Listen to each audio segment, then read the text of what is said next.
Welcome to my review for the 2008 reboot or remake of Prom Night. But before we get into it, let me just tell you that I have just joined Letterboxd. I've not put any ratings or reviews on there yet, but I'm going to. My username is Midnight Woodman, without the S in Woodsman. So 2008 Prom Night bears no resemblance to the original classic starring Jamie Lee Curtis, but I'd rather that than the opposite end of the spectrum, you know, shot-for-shot remake like Psycho. This film could have been called Prom Night 5 because the first four films had almost no relationship to each other aside from the fact that they all take place on a prom night. But I'm guessing the reason they took the number off of this one is to be able to say this is a fresh new take and please come and see it.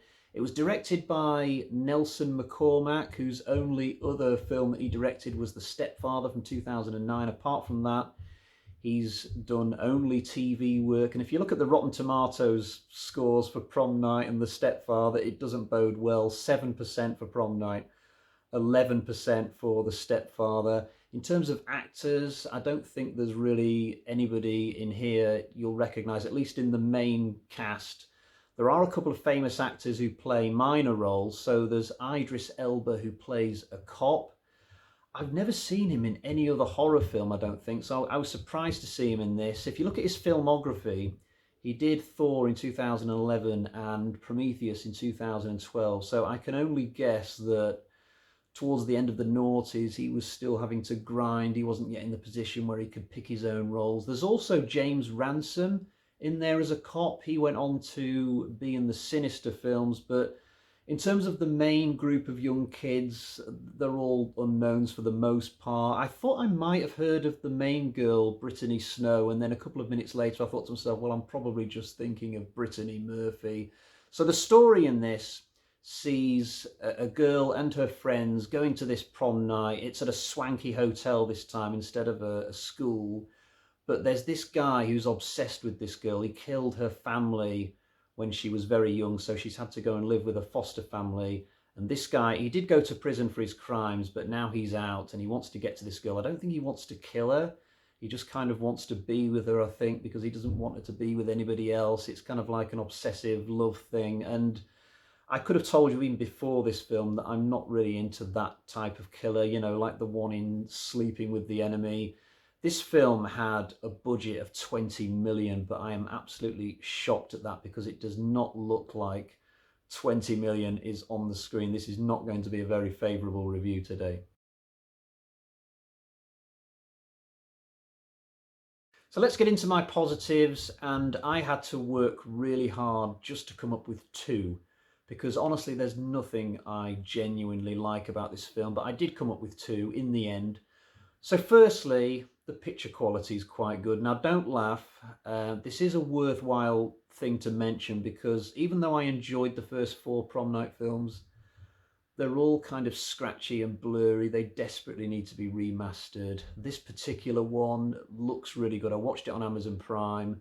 So just by virtue of the fact that it's a newer movie than the previous four, it does score a point over those films, but it's not really saying much, is it? And my second positive is the fact that throughout this film, there are lots of nice women in skimpy outfits because they're all dressed up for prom night. Normally, I would not mention this as a positive, but when you're really struggling to find stuff to say, then I guess I'll throw it in there. But that's it. Those are the only two things I can find good to say about this film, and most people would say that they're not really proper positives. So let's get into the stuff that I don't like about this Prom Night reboot, and this is a much longer list. I could talk a lot longer in this section. Let's start with the killer. He is one of the worst killers I have ever seen in any horror film. Not in terms of his effectiveness, he does kill a good bunch of people, but just conceptually, he's so boring. I mean, we see him at the start of the film getting interviewed by the police. So he's no mystery to us. We know who he is. We know his face. The way he's dressed is awful. He's dressed like some kind of history professor, but he wears a baseball cap. It's such an odd combination. He looks crap.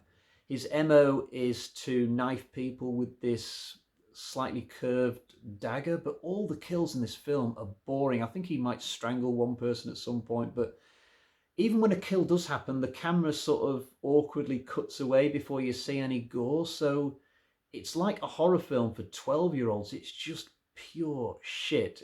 In all honesty, no thought has gone into any of the deaths in this movie, and the killer is extremely boring. And then there's this whole cliched thing where everybody who dies is somebody who has voluntarily gone and walked away from the main group for some reason. So there's this room, this big dance floor place, which has got some good production design actually. And it's like a safe room because everybody in this room is fine throughout the movie.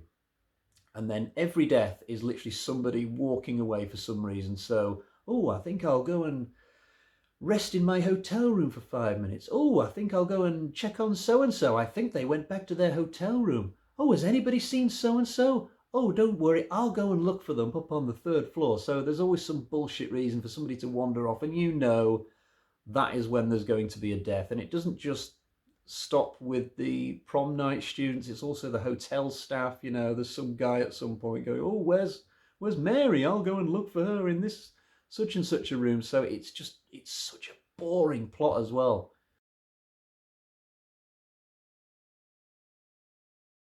The characters that we follow at the prom night are really bland and generic. It's not that any of them are particularly unlikable, it's just that they're all the same boring, nice person. There's not a single joker amongst the group. There's this one guy who it's sort of hinted might be a bit of an arsehole, but then the writers quickly pull back from that and have him be all apologetic to his girlfriend in the last few minutes before he dies. There's this bitchy queen bee sort of a character hanging around on the fringe, but that subplot goes nowhere. One thing I noticed is that two of the main couples in this decide to have big heart-to-heart conversations halfway through their prom night about the likelihood that these relationships will last in the future when college and long distance gets in the way.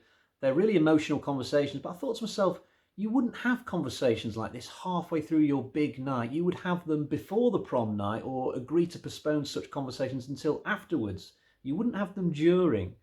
None of the acting, I should say, in the film is particularly bad. These are all fine actors. I did have a look at a lot of their wikis, and they have gone on to have reasonable careers in the business, but there's nothing to do for them here. There's no decent material in the script, but they look like they're having a good time. You know, this isn't the sort of horror film where the actors are crawling around in mud in the middle of a forest. All they really had to do for this is dress up to the nines and make sure that they learned their lines. And probably at the time they were making it, they had a hope in their hearts that due to some tricks in the editing room, this might still turn out to be the next Halloween. Not so. Even Idris Elba can't elevate the material. His subplot involving the police detective work is painfully boring. I don't like it when slasher films have subplots like this. Unless your script is absolutely amazing or you've got some other good reason for having the police stuff there, then I would just not include it at all. It's just getting in the way of the main action. I think they were going to have a police subplot in Halloween H2O, but they took it out in the last minute because they thought to themselves, this adds nothing to the movie. I mean, if you take another high-profile slasher film that I reviewed just recently, the much celebrated Friday the 13th, the final chapter, can you imagine if that film had a police subplot where they were investigating the deaths at the morgue and then slowly inching their way towards Crystal Lake throughout the film, and at the end somebody comes in with a gun and is like, Jason! It would be so frustrating. That movie would be nowhere near as good. There's even another boring subplot in this film, Prom Night 2008, where we see the parents hanging around in the living room looking at police reports of the escaped killer. And again, I'm thinking, no, we should be at the hotel. The stuff at the hotel might be boring, but we should still be there. For my final negative, I'll say that the soundtrack is pretty awful. The soundtrack in the original film was amazing. I mean, I was listening to it on my phone the day after I watched the film while I was cooking dinners, seriously. But since the original, the quality of the music has slowly dropped off. But in this film, it's particularly bad. I mean, there's just no decent songs in this, even though much of the film is taking place at a prom night. I've thought for the longest time that in order to make this franchise stand out against other slasher franchises, it should try to be that series of films that is set to a really good disco beat. You know, that could be its little thing, but this film lets it down on that score. Right, let's get to the bag of terror and find out what sort of score I'm going to give this, and then we'll have some closing words about what is an atrocious, atrocious movie. Oh dear. That's all we've got, half a bloody axe. Yes, this film is a complete waste of space. It is one of the most boring films I have ever had to sit through. It's only getting half an axe because there are some really nice looking women in this. I mean, it's like a beauty pageant, it really is. But honestly, take away those nice looking women and this film might have scored my first ever 0 that I've ever given. So throughout my review series, I've given 3 different films a score of half an axe. One of them is this one. The other 2 were Wes Craven's New Nightmare and the first See No Evil film. Now, I'll say out of those 3 films, I think Prom Night 2008 is the worst. If you forced me to watch one of these 3 films again, I could sort of watch See No Evil just for laughs, I suppose. New Nightmare might be worth a second watch at some point if I can force myself to. Maybe there are some nuances in that film I will notice the second time around which will make it better for me, maybe. But there is no value in me ever watching Prom Night again. It is the worst. It is so dull. It is one of the most formulaically boring and uninteresting slasher films I've ever seen in my life. Avoid it like the plague. I will be back soon to do a ranking video for all the Prom Night films, and I guess it's not going to be a surprise as to what comes bottom. Until next time, cheerio, bye-bye.